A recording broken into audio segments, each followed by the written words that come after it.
안녕하세요. 오늘은 여러분께서 보내주신 그 구약 성경, 특히 모세오경 강의 노트를 바탕으로 좀 깊이 들어가 보려고 합니다. 네, 안녕하세요. 이게 단순히 오래된 기록이 아니라 성경의 그 구조 자체에 메시지가 담겨 있다. 이런 관점, 그리고 또 순서가 다르다면서요. 그게 뭘 의미하는지 한번 파헤쳐 보죠. 맞습니다. 특히 그 유대교 경전인 타나크 하고요. 우리가 주로 보는 개신교 구약 성경하고 배열 순서가 다르거든요. 아, 순서가요? 네. 이 차이가 왜 생겼고, 또 어떤 다른 강조점을 만들어내는지 이걸 살펴보는 게 중요합니다. 성경 전체가 어디를 향해 가는지 그 구조 속에서 한번 같이 따라가 보시죠. 좋습니다. 흔히 성경은 예수 그리스도를 증언한다고들 하잖아요. 네, 그렇죠. 누가복음 마지막 부분에서도 보면 부활하신 예수님이 엠마오로 가던 제자들에게 직접 모세와 선지자의 글, 그러니까 구약 전체가 바로 자신에 대한 거라고? 맞아요.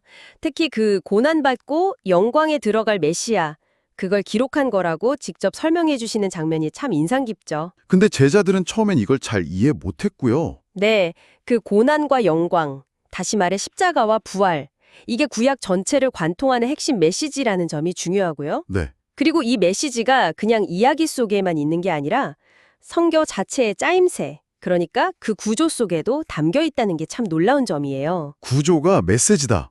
와. 그럼 먼저 히브리 성경, 타나크부터 좀 볼까요?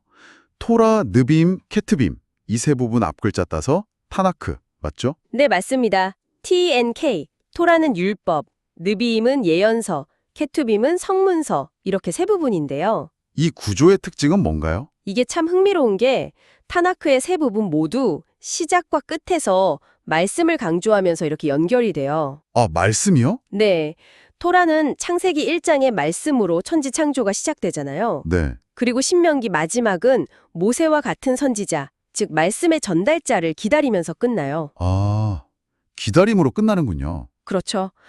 그리고 예언서 느비임은 여호수아가 하나님의 말씀을 받는 것으로 시작해서 마지막 말라기에서는 엘리야가 와서 주의 길, 그러니까 궁극적으로 말씀이신 예수님의 길을 예비할 거다. 이런 예언으로 끝맺고요. 와, 그럼 성문서도 그런가요? 케투빔도? 그렇습니다.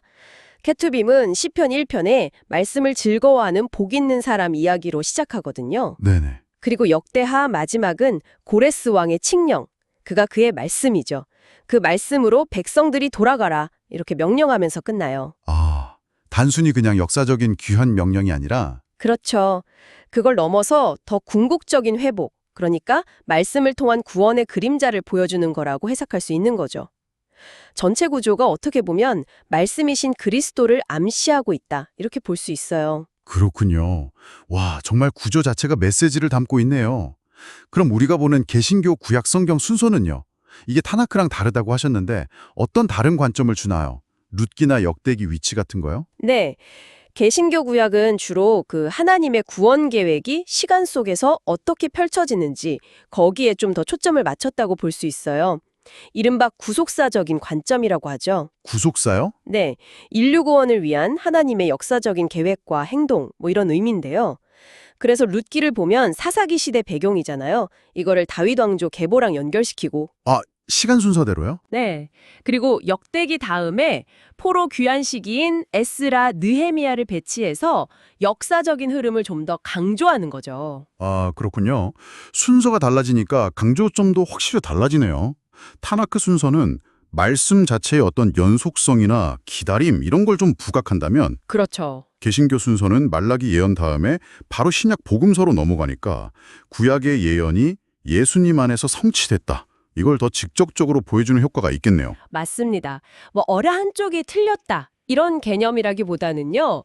동일한 핵심 메시지를 서로 다른 각도에서 이렇게 비춰주는 거다. 상호 보완적인 관점으로 이해하면 좋을 것 같아요. 네, 이해가 됩니다.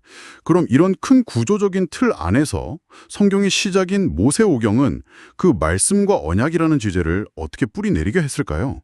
특히 광야에서 태어난 다음 세대에게 이 책들이 어떤 의미였을지 궁금해요. 모세오경은 그들에게 정말 정체성과 삶의 방향을 제시하는 핵심이었죠. 정체성이요? 네.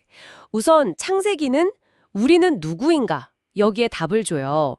아브라함의 후손이고 또 하나님이 말씀으로 창조하신 존귀한 존재다. 이걸 확인시켜 주는 거죠.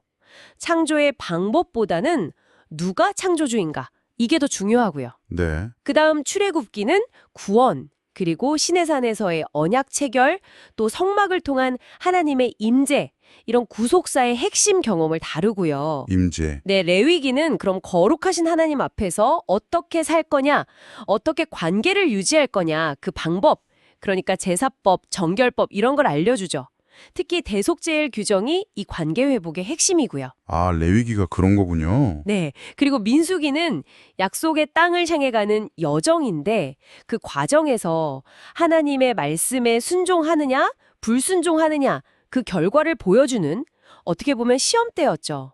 정탐꾼 사건 같은 거요. 네, 맞아요. 마지막으로 신명기는 모세의 마지막 당부잖아요. 핵심은 쉐마, 즉 들으라 이거예요. 들으라. 네, 가나안 땅 들어가기 직전 세대에게 하나님의 말씀을 듣고 순종하는 게 생명이다. 이건 다시 한번 각인시키는 거죠.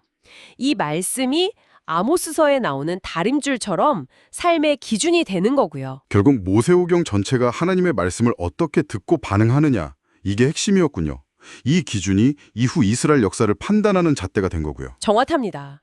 이 5권의 책이 이후 성경 전체의 기초를 딱 놓으면서 하나님 백성의 정체성, 사명, 그리고 하나님과의 관계를 규정하는 아주 중요한 토대가 되는 거죠. 아, 오늘 구약 성경의 구조, 특히 타나크와 개신교 구약의 순서 차이가 그냥 배열 문제가 아니라 각각의 방식으로 그 핵심 메시지를 드러내는 중요한 장치라는 걸 확인했네요. 네네. 또 모세오경이 이 큰 그림의 기초를 어떻게 다지는지도 살펴봤고요. 네, 성경의 구조를 이해하는 것이 그 내용을 더 깊이 있게 파악하는데 정말 중요한 열쇠가 될 수 있다. 이걸 다시 한번 생각해 보게 되네요. 겉으로 보이는 순서 너머에 어떤 의도를 읽어내는 것, 그게 중요한 것 같습니다. 오늘 이야기를 들으시면서 여러분은 이 고대의 문서들을 어떤 새로운 눈으로 보게 되셨나요? 성경의 구조에 대해서 이런 관점이 있다는 것을 한번 생각해보는 것만으로도 의미 있는 시간이 되셨기를 바랍니다. 네, 그러셨기를 바랍니다. 다음에 또 흥미로운 분석으로 찾아뵙겠습니다.